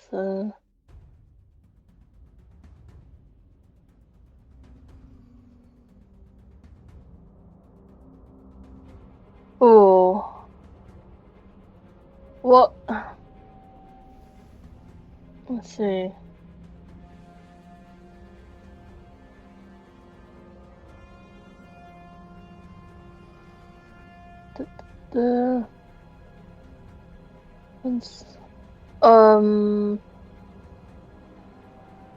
Are there any values I could apply to this? Do I have an inkling of? Stick it to the man. Risk taker might be a good one if you want to risk making actual contact with whatever this is. Yeah. It seems pretty risky. It's like Nilo, but a stranger. Okay, if that's the case, then Hmm. Ah, damn. Since it's a xenobiology rather than my god focus, I can't use the Medal of Excellence. You're still doubling your focus range anyway, and getting 2 bonus momentum off of it if it's successful, so... Okay, just those 2 then. Let me just write that this. So you're able to take momentum from the pool to buy extra dice, plus one of those dice is going to be an automatic one if you're using a determination, so... If I don't get this now... Yes, that would be something, wouldn't it? How much is it for her to buy another dice? Because she's got 1 determination. Yep, which will replace a dice. 1. Plus the original 1. She could still buy another one. Yep. So it would cost 3 momentum to buy 2 dice. I'm all for it. Because with that much rolls, she might get that momentum back. So you'd be Yeah. rolling... I do agree. I do agree with that. Yep, okay, so if you take 3 momentum from the pool, you'd be rolling 3 dice and tag... Excuse me, tag a determination. And remember to also do dedicated focus as well as focus. So checking all the boxes. Practically. Okay.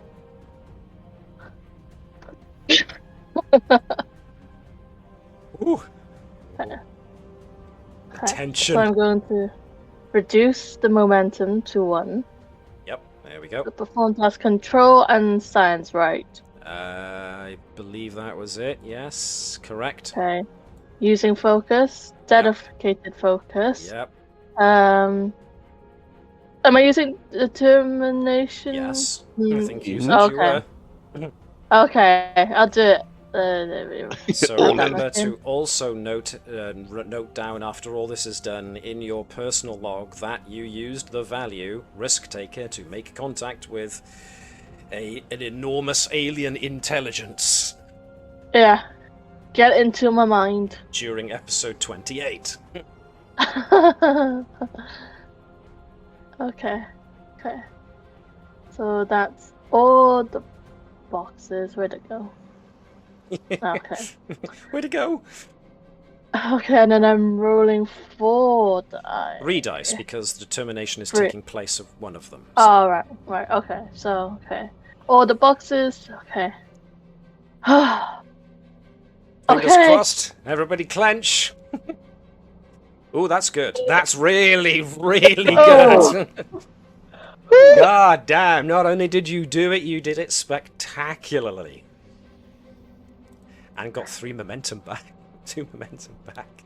3 momentum back, actually. 5, 6, 7, 8. Boop, boop, boop. Good lordy lorks. Alright. Yes, well, blimey. So that's point of determination gone, but definitely note down. In episode 28, use the value of... blah, to make contact with an alien intelligence from beyond space and time, or some such. Right. Now, this does inflict a terrible amount of strain on Gurkow's body, most notably her brain. It's the equivalent of a grade 4 injury, so you can avoid that injury by spending 4 points of stress if you wish. Because, you know, maybe bleeding out of the eyes and nose and the ears isn't a good look. I do have... Ah yes, you do, don't you? Silver banded shield for wounds suffered in combat. And something else. Where is it? Oh, Karagite Order of Heroism. I can avoid the injury. Once per, you mean avoid injury for free, so you don't even have to use the other one. Yep. I mean, if we're not going to have any breaches, if everyone is fine with it. It's not like Phlesc has got that as well or anything. No. Okay then. Oh, I'll take it then. So Yeah, it's not like we're jumping down a well. Right, Tavish? It's not like we're jumping down a well or anything. I'm not doing what Gurkhow's doing. You've already got a different intelligence inside of your head. Yes, exactly. So really, this No. time, it's a reversal. It's Gurkhow's following Tavish. Yeah. Oh, Welcome to the club. thanks. Don't let the voices control what you do. Like, oh, sorry. The voices told me not to carry on with that sentence. Okay. So Gurkhow feels this mind probe and lets it in, using all of her self-control and mental discipline. And this allows Gurkhow to make momentary contact with this alien mind, which, from Gurkhow's link, seems to be expressing the equivalent emotion of surprise, then joy, and then expectation.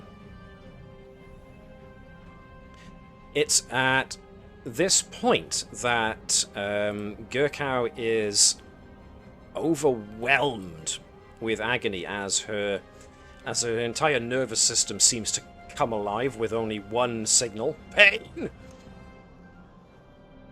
To the point that it essentially overloads Gurkhow's brain, and she falls unconscious.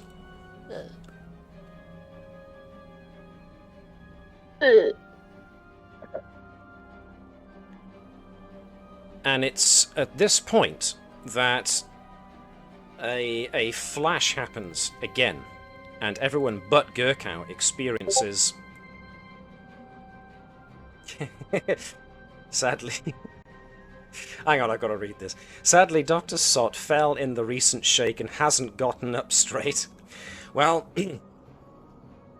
it's funny you should mention that, because this flash happens and everyone finds themselves, except for Gurkhow, of course, who's currently unconscious, everyone finds themselves on the floor as if they had been thrown from their positions once again by impact. There are... Way ahead of it. Yeah, exactly. So, Dr. Sott is already assuming the position. There are alarms blazing, there are consoles sparking, there's flames and there's smoke. Most of the lights have gone out. The ship is in a bad way and you can hear the superstructure groaning. And the ship is a blackened mess and everyone's sporting some kind of impact or cut. Injury of some sort. And as everyone is looking around trying to get a handle on what's going on, everything flashes once again and you find yourselves, well, back here. Just after Gurkhow fell unconscious. That's when... If I can get the atmosphere to change a bit...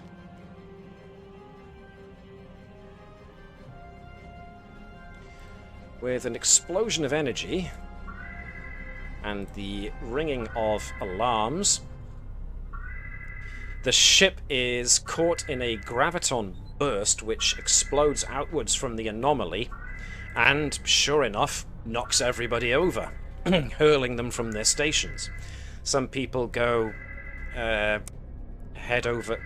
first over their consoles to land on the floor. Those who are in somewhat more secure positions can either hang on to their console or the chair in order to maintain their position, but otherwise this massive impact rocks the whole ship as this gravity wave explodes outwards, and that's when both propulsion and sensors give the alert that an enormous gravity well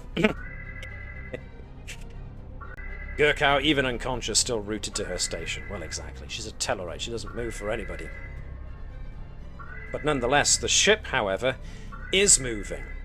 The combs is now being drawn into the anomaly, and sensors indicate that the Klingon ship is also being drawn into the anomaly as well. both drifting towards that point of darkness which continues to expand. Flashes of multicolored lights spark all around the ships, and on the bridge you are starting to see more of those apparitions of the strange floating spheroid head things popping up, along with the occasional flash moments of revisiting that same situation that you were in before, revisiting your individual pasts, and then zapping forward back to this present moment in time.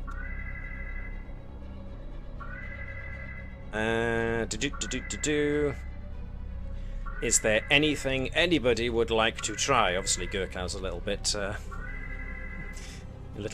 out of it to respond at the moment, but I am seeing all power to propulsion. Bonnet, get us out of here. Would this be a good time to maybe give me 2 threat in order to get your reserve power back? Dave?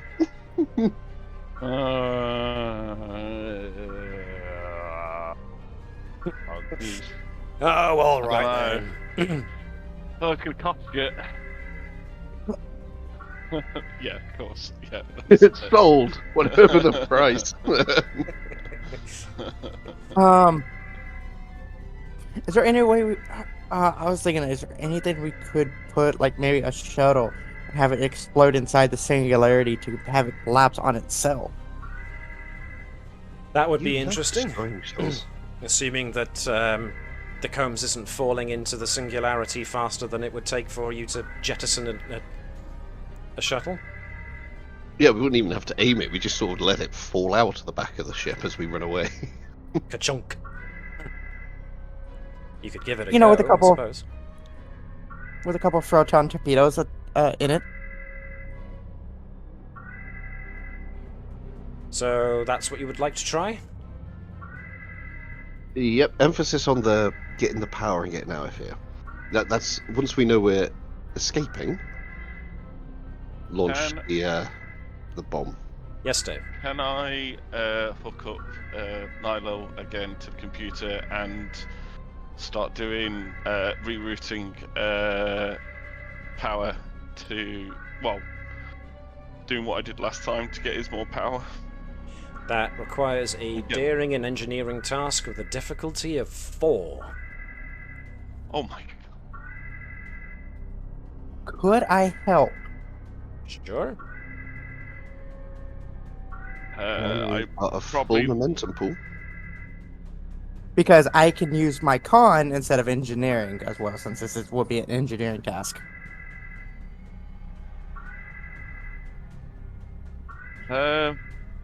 probably worth getting a Phlesc involved as well. Yeah, I do agree with that too. Because parent figure. Mm-hmm. Parent figure and focus That's on not- health victims. Yeah. Okay. Give it all she's got.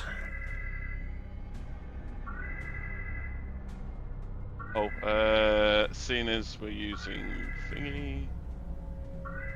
Neural interface. Ooh, this is going to be interesting. I know I'm not leading, but I'm going to use a Starcross anyway. Okay. So, do you want How much- Bonnet to help, or do you just want Phlesc? We need 2 people.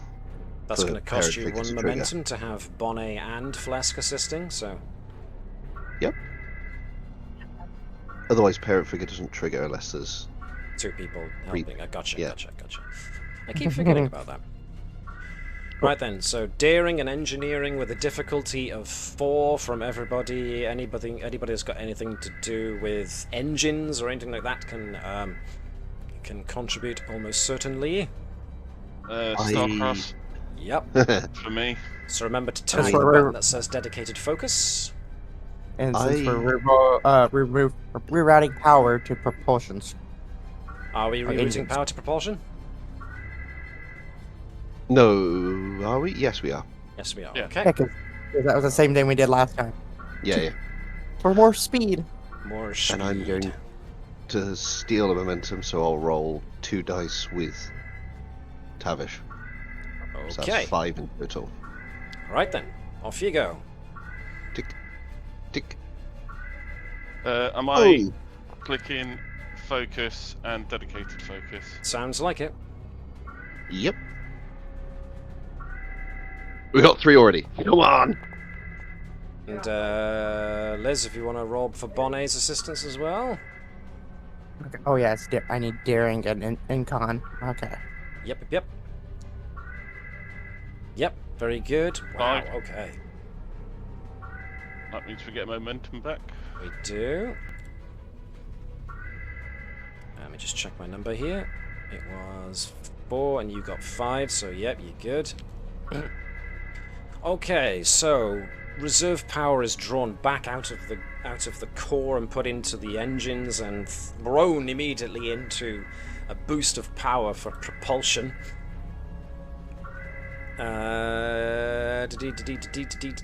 So the engines whine with the additional output that it's giving, and the ship starts to slow its inexorable descent into the anomaly, and the engine, the aft of the ship, I suppose you could call it, angles itself to point down into the anomaly to try and boost as much power to keep it from falling in as you possibly can, which does give it the angle it would need for you to simply open up your shuttle bay door and release a shuttle into the expanding anomaly, if that's what you still want to do.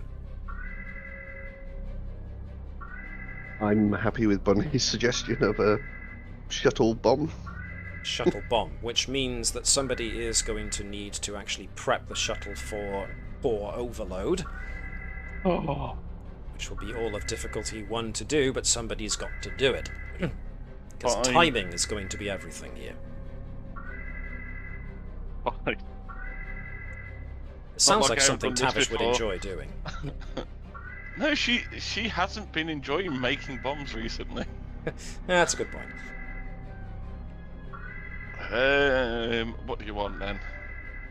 This sounds like daring and engineering to me. Hasn't she hated making bombs ever since one of her bombs caused Sobek to be lost? That's the one. Yep.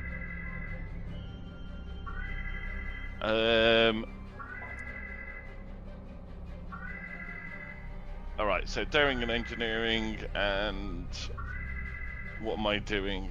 It's only difficulty experimental 1, so this is something you know how to do, and experimental technology? not as the really. focus? No focus then. Warp engines. Oh, warp engines. Okay. You're turning a warp engine's the shuttle's warp containment system to overload, essentially.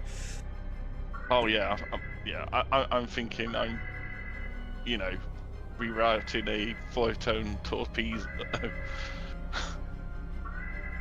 Which you essentially are. You're dropping a depth charge kind of jobby, but the nitty gritty of it is that you're essentially crossing a few wires to make the shuttle's warp core overload after a set period of time. 1 success, exactly what was needed. Okay, a space IED, yes indeed. Okay. So with a shuttle, I take it you're not sacrificing Shutty. Or are you Absolutely. sacrificing Shutty the shuttle? Maybe. No. Oh. No, just Shutty the shuttle's identical sibling. I see. No, not Bob. Aw. Shutty and Bob. There's No. another series title right there. We got a lot of those types. We got it's a random one that no one has gotten around to naming yet. There we are. Then. As 3. as we send out the shuttle, can Tavish do a salute? Sure. Da, da, da. Da, da, da. Just Tavish standing there doing that exact same thing, saluting the shuttle as it gets let out of its cradle. Everyone else watching as Tavish is literally going da da da da da da da. Yeah. Okay, bombs away. The shuttle tumbles out as Tavish has to momentarily hang on to something. The shuttle bay tractor beam latches onto the shuttle, lifts it out, and Tavish essentially guides the thing out.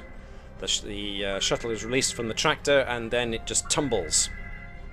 As the countdown happens for it to detonate, the power output of the shuttle on sensors is reading as reaching critical until eventually, kaboom!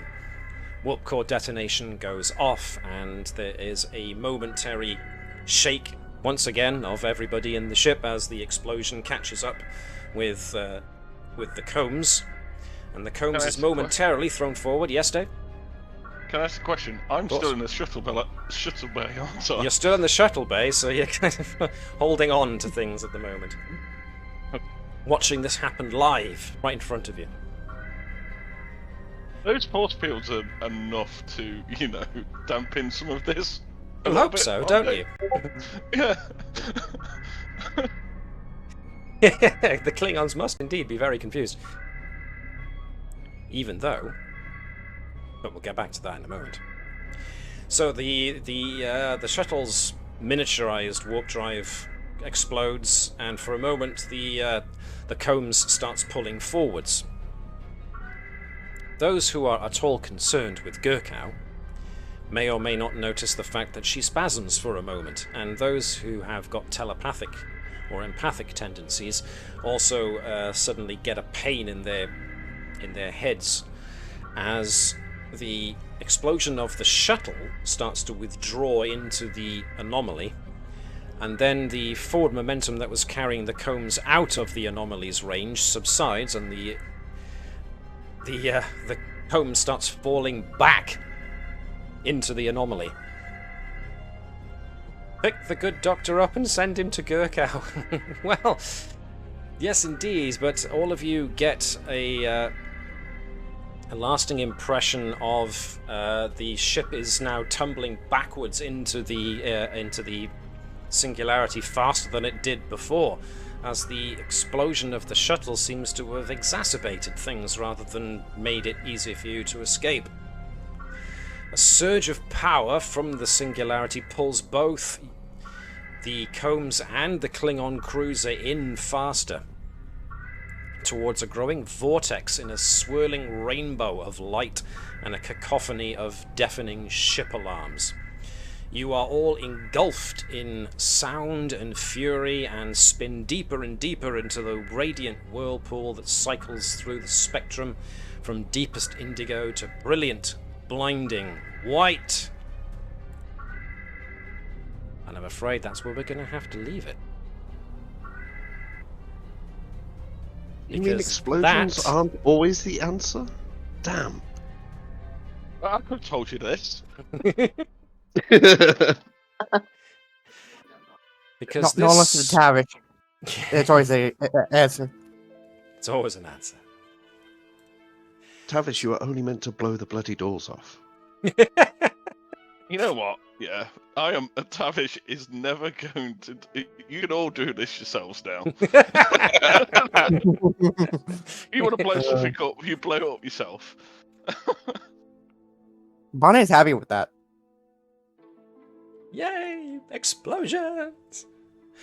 So yes, this ends the first episode of a 3-episode a trilogy, essentially. Oh. So this is the end of episode 1, which ends naturally on a cliffhanger, as the combs and the Klingon ship get sucked into the anomaly. What's going to happen? What's they going to find on the other side of the anomaly? Because, we assume they survive, otherwise there'd be no point in coming back next time. But in what shape are they going to be? I know what it says. I know what they see. It's some big letters which say "to be continued." Oh yes. Bum bum bum. I thought it was funny. I thought it was funny too. Thank you. It actually brings me to mind of what happened here in. I've probably mentioned this before, but for the sake of Trekdom and anecdotes, I'm going to mention it again. The way that Star Trek: The Next Generation was televised over here in in the late 80s, early 90s was inconsistent, shall we say. And the worst offence was The Best of Both Worlds Part 1, where this was, if I believe, the very first two-parter episode we were ever given for Star Trek The Next Generation. And of course, it's the season ender. So, there we are, all us Trekkie folk watching this on TV for the first time, and the that memorable last line of the episode, Mr. Worf, fire, and then da-da-da-dun-da-dun, to be continued. At which point, young Matt sank to his knees and went, no! And then it got worse. Because then the announcer for BBC Television, because this was BBC Two this was on, said, unfortunately for our Star Trek fans, we are now going to have to wait 18 months before the next season plays. So you're going to have to wait a year and a half before you can see the resolution of this episode. That was a long wait. Are we going to have to wait 18 months? Thankfully, no. Thankfully, no. But I am going to impose the usual inter-episode break. Oh. Mostly for myself, and just so that my other Sunday role-playing group, the Pathfinder First Edition guys, can actually get a game in. Because otherwise they wouldn't potentially get a game in for a month and a half. So... that works for me because I can't do next weekend. There we are then. Oh, I was looking forward to the whole, massive, Massive. cross franchise thing next week. Sorry. It's all right. I was just gonna, pretend, I had a mask on and I was just would go. Go blip-de blip blip blop. Mm-hmm. Never mind. Well, anyway. So, yes, as you can tell, we've ended things a lot earlier than we tend to, but that's because you actually reached the end of that episode, and there was no way I was going to drag that out any more than I had to, especially because, like I said, part 1 of a 3-part episode, so we'll get to find out what happened next. But that also means we get to retire for food earlier, so... Yay. Hooray. Hooray for food. So yes, what will happen to the Combs crew? We'll have to wait to see what happens in 2 weeks' time. Starting the usual time of 2 PM here, and whatever time it is for Liz. 8 AM? No, luckily it's 9. 9 AM. Well, thank God. Yeah, an hour more of sleep. Yes, yes. Not that I know No, what that's like these days, but there we go. Oh, don't worry. I tried to sleep in. Pride being the operative word. I was still up by 7. Ugh, bless. Never mind. Never mind. Next, you get a week off next Sunday, so. Yeah. Which is, I finally just got out of the field that Friday, so it's like, oh. Yes, that'll be good as well then. So that works out for not only Mark but for yourself as well. So that's all pretty cool. Nice timing all round. Okay then. Well, unless anybody's got anything else to add specifically, then All good, I think. no, all good. No. No. In that case, cool then. Then I will thank my players for being here and being their brilliant selves as per usual. I will thank everybody who had a look in on us either on Twitch or in Moonbeam. I'm sure anybody did, but hey, it doesn't really matter that much. And for those, if you are looking in on us on YouTube later on, then thank you very much for considering us. And if you did like what we've got to offer, then please consider giving us a like so that we can help everybody else who streams this kind of business. But until then, we do have part 2 coming up in 2 weeks' time, so we get to keep going with this story. Will this prove to be the Empire Strikes Back of the USS Combs? I hope not, because what the hell's Darth Vader doing in my Star Trek story? Something's gone hideously wrong there if that happens. In any case, thank you very much for watching, folks, and we ask you to do like the Vulcans do, which is live long and prosper, and maybe encourage your crew members to make contact with vast intelligences, because you never know what you might learn from them, even if it does give them splitting headaches. Also remember to engage in infinite diversity and infinite combinations, because these days intolerance is reaching an intolerably high level. So everybody needs a bit more love and understanding these days, I think, and we can all get along more fabulously. But until that happens, we always have Star Trek. And so, we thank you very much for joining us, folks. We will see you in 2 weeks' time for the second part of this episode. In the meantime, hailing frequencies are now closed.